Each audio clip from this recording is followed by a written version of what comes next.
prep, because the pressure was there. Every day somebody was going to go home, so you had to perform at your peak every day, as compared to just going into Vegas to do the final course.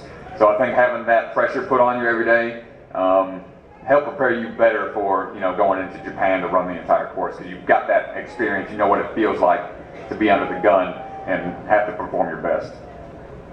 So my first year, was last year, we had the boot camp, and I loved it. It was awesome. Getting a chance to hang out with all these guys where I still wasn't sure that I absolutely belonged there, because it was my first year, and I know people have been trying for years to get on, and I just happened to be there, and I was trying so hard not to let anyone down. But the camp was awesome.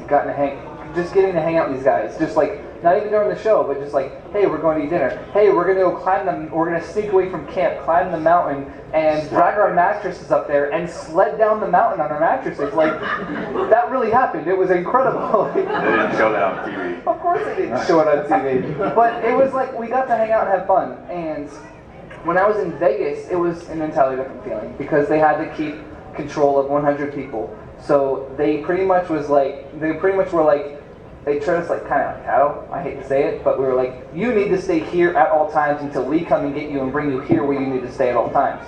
Where at boot camp, it's kind of like, as long as you're within this general vicinity, do whatever you want. So I definitely missed boot camp. That was a lot of fun. Japan, I mean, who doesn't want a free ride out of the country? Like, I miss Japan. So the fact there's no more Japan, it's kind of like, well, I can fly to Vegas whenever I want. But Japan, that's pricey. I don't want to go there. So I'm hoping what's going on is that they're bringing Sasuke back.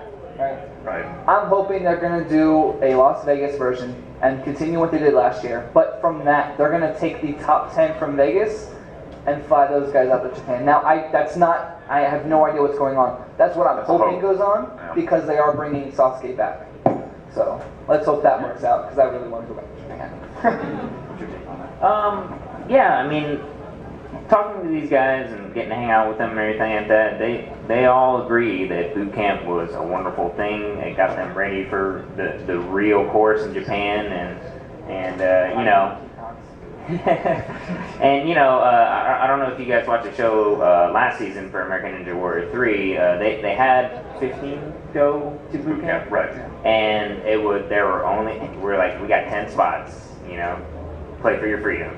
So it's Drew can tell you a little bit about what happened. He got the 10th spot to go to Japan, and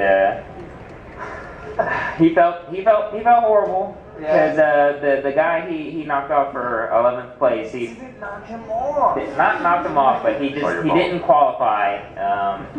Was Mr. Brian Orozco? You guys know him as the Mustache Man. He's what? Six times in Japan competing for America.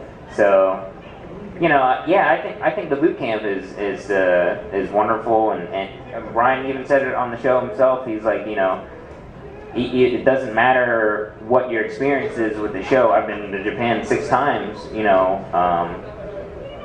It just shows you how strong and what boot camp does.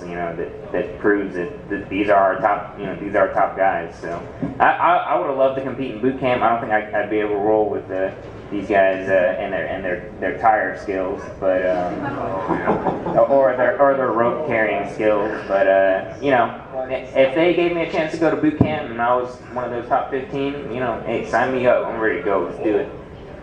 Continuing the recurring theme, I totally agree. I think boot camp was a better idea. To say I felt gypped is a little too strong. I just think it was better. It was a better format, and it was a little more interesting. Though having as much of a competition as they have now is also kind of cool. So there's pros and cons. Yeah! So, that's that. Next question. You made the black, red thing, whatever. Yeah, do you guys ever take any movies or something?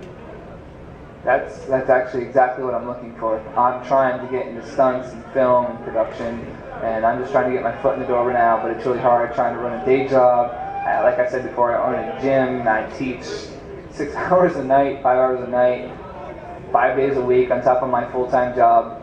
Weekends I travel, so I'm here now. So my time is very tight, but I'm hoping to hopefully one day get recognized on the show and be like, hey, he looks like someone we can use doing stunts or doing parkour. Let's give him a call. That's kind of what I'm looking for. I hope to one day get into that industry. And there are actually some stuntmen that compete in American Ninja Warrior already. A lot of stuntmen. As well as, I mean, also to go on that, I already do some webisodes and things like that online. So there's something a lot of us are trying to get into, and some of us that already do that. Just to go on that a little bit, Louis Moso, one of the competitors this year in the past couple American Ninja Warriors, he's actually, you know, like a full-blown stuntman. He's the guy that they showed. He lives in a van that we got to ride around in, which is awesome. And like when I met him at the airport, you know, we were just talking, waiting for some of the other guys and everything. He's like, you know, it's like, you know, I asked him, I was like, hey, what movies were you in and everything? And then he's like, you know, just listing off like tons of movies you would think of, and like one of the things that one of the things that really got me was he was in Limitless, and you know, I'm a big Bradley Cooper fan. I don't know if you guys are, but like he's like, yeah, Bradley Cooper, super nice guy, punch me in the face, you know. so I was like, oh man, you know, this is awesome that like I said, just any profession, you know, we're definitely a grab bag of professions and where we come from and what we do. You know, I fix computers. You know, so I fix computers with hammers and typing like this. So That's how I fix my computer. that's how you do it? Yeah, I work at a retail store, so I like to listen to people's problems all day, and they just yell at me even when I fix them. I try to sell cars. Economy's really bad, but that's what I try to do. Yeah, it would be fun to try to get into the movies with that kind of stuff. I mean, some of it correlates if they need some sort of flashy move or some sort of physical feat to be accomplished. Or if it's like the Hunger Games and they put the arm rings in it, then, you know, that's fine. Some TV shows, I think, what is it, The Green Arrow, I saw them using the salmon ladder in the preview for it. So I'm starting to see actual Ninja Warrior obstacles implemented already into those TV shows. So it's... in that case, it would be an easy transition, but other than that, yeah, being a real stuntman, that would be a hard job to transition into. I have a quick question for you guys, actually. It's a little off topic, but you're going to enjoy this. Who knows what a peacock sounds like? That's very unfortunate. Peacocks. So, for those of you who know what a peacock sounds like, that's what we had to listen to all night long at boot camp, every single night. All night long for like 6 hours straight, and I swear, I went out hunting for these things and I could not find them. They're invisible. They are impossible to find, and those are the most annoying birds to have to deal with when you're trying to get a good night's sleep, because you got to get up and hopefully secure your spot in Japan, and you've got peacocks for 6 hours straight all night long, just going off all night long. Like as if they were right here, right in your ear, that loud. It was ridiculous. So yeah, that's what everyone at boot camp had to go with. Just thought you guys might want to know. It's fun. Next question, sir in the green. For Drew and anyone else who might know the answer, was there something about the construction of the American force that made Stage 2 so much tougher than it seemed to be in Japan? All right. All right, listen up. I'm getting a little dirt here. Now, the Americans got the plans straight from Japan. They were able to pretty much be hand in hand with the guys over in Tokyo Broadcast Station, Monster 9, the company that made Sasuke, and built it as to spec as possible.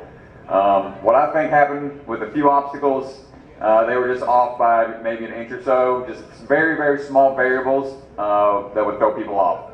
Like the balance tank, the big rolly thing you had to try to walk down like a barrel, that had a hump, you had to push it over. When in Japan, there was like a little latch that would just automatically pop down instead of having to actually push it over. So that's caused a few people to fail. A lot of people failed the salmon ladder, I think, just honestly because they were spoiled by the tryout salmon ladder, which is only about a 6-inch gap when the real salmon ladder is a full 12-inch with an 18-incher on top. So a lot of people were pretty probably underestimating how difficult a real salmon ladder is when they never had their hands on one. So that's my take on the whole variances from the two obstacle courses. Drew, since you failed there. I actually made it past the salmon ladder to the unstable bridge.